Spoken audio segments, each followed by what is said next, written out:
Is our pipeline of teachers at risk? According to a recent report from the UNC system, North Carolina needs at least 10,000 new teachers.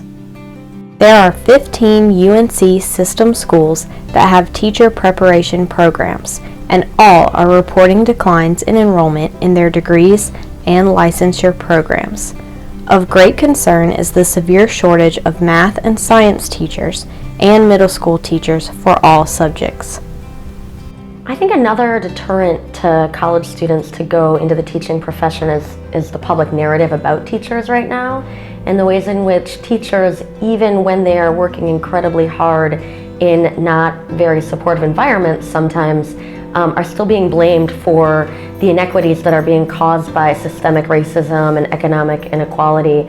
And teaching is a really challenging job to go into, and without the respect from their community and without feeling like people are grateful or honor the work that they're doing, I think it's a challenging decision for college students to make.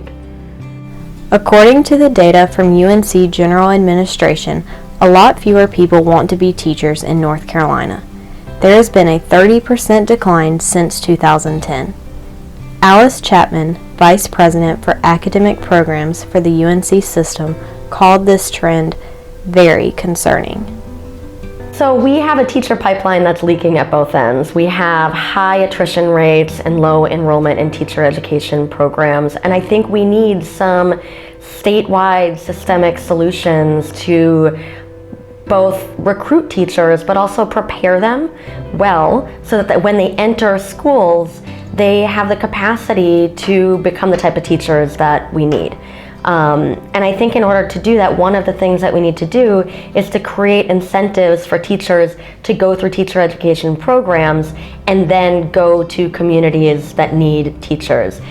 Everyone I know who's a teacher, and I'm a teacher myself, we're not in teaching because of the money, and we're not in teaching to be data managers or to be test administrators. We're there to teach children. North Carolina is 42nd place out of the 50 states in how much we pay teachers, making it fairly unlikely that we will attract many new teachers from other states. When we were closer to the U.S. median in teacher pay, we had considerable success in recruiting teachers. Now, out-of-state recruitment has dried up, along with our homegrown supply of teachers, even as school enrollments grow. This year, North Carolina legislators gave a 2% raise only to beginning teachers, while the rest got a $750 one-time only bonus. In terms of teacher education and looking at our more experienced teachers, two issues come into play here as well. One is the fact that while beginning teachers have been given a well-deserved pay raise, teachers who have been teaching longer have not received this pay raise.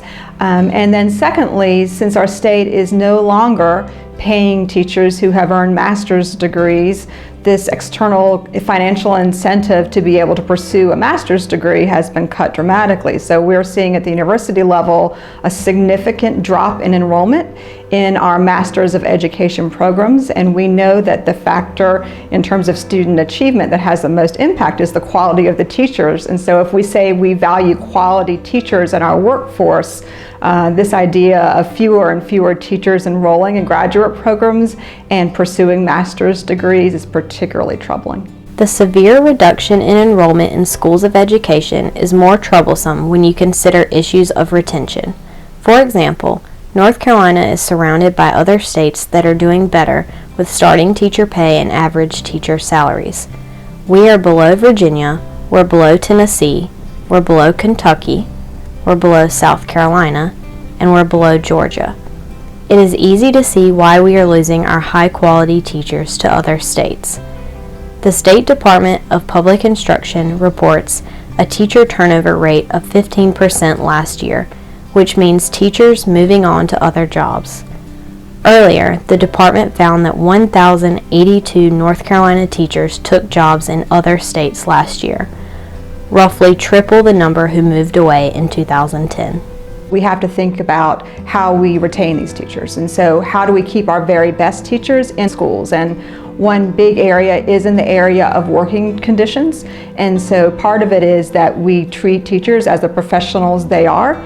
They are treated as human beings first and professionals second.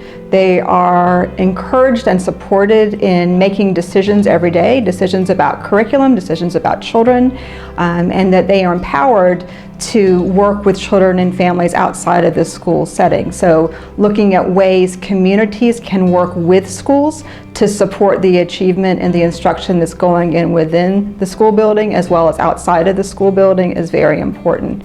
There are many factors that impact teacher retention, including teacher pay, the loss of career status and other work benefits, and the lack of staff development opportunities. Severe funding cuts for textbooks, supplies, technology, teacher assistants, and other support staff also have a negative impact on teacher working conditions. And even the basic things like giving teachers the time to go to the restroom when they need to go to the restroom, having 20 to 30 minutes each day when they're not with children, not being required to go to mandatory sessions throughout the school day after school that may not improve their instruction in any way, to think about ways we can use data thoughtfully. Right now we feel like we are just being overrun by data, and yes, some of these data are helpful and useful, but we have to be able to be empowered in terms of thinking about data that are useful and data that are not so useful. The UNC system is so concerned about the teacher pipeline shortage that they have launched a new recruitment website called teachnow.northcarolina.edu. They are reaching out to high school juniors and seniors, community college students, undecided majors at all UNC schools, and mid-career professionals. They are even targeting military personnel and their spouses. State Superintendent Dr. June Atkinson recently proposed a $10,000 bonus for experienced teachers if they will work in low-performing classrooms or in content areas with teacher deficits. They could also earn the bonus by coaching new teachers. There is a perfect storm brewing in North Carolina. The steady decline in education majors, along with significantly reduced recruitment tools such as master's pay and career status, are both contributing to the teacher supply shortage. These same variables also impact teacher retention. Schools our students deserve rely on dedicated, experienced career teachers. If we don't treat teaching as a profession, we won't have professionals in our classrooms. For more information about this issue, please visit our website, publicschoolsfirstnc.org.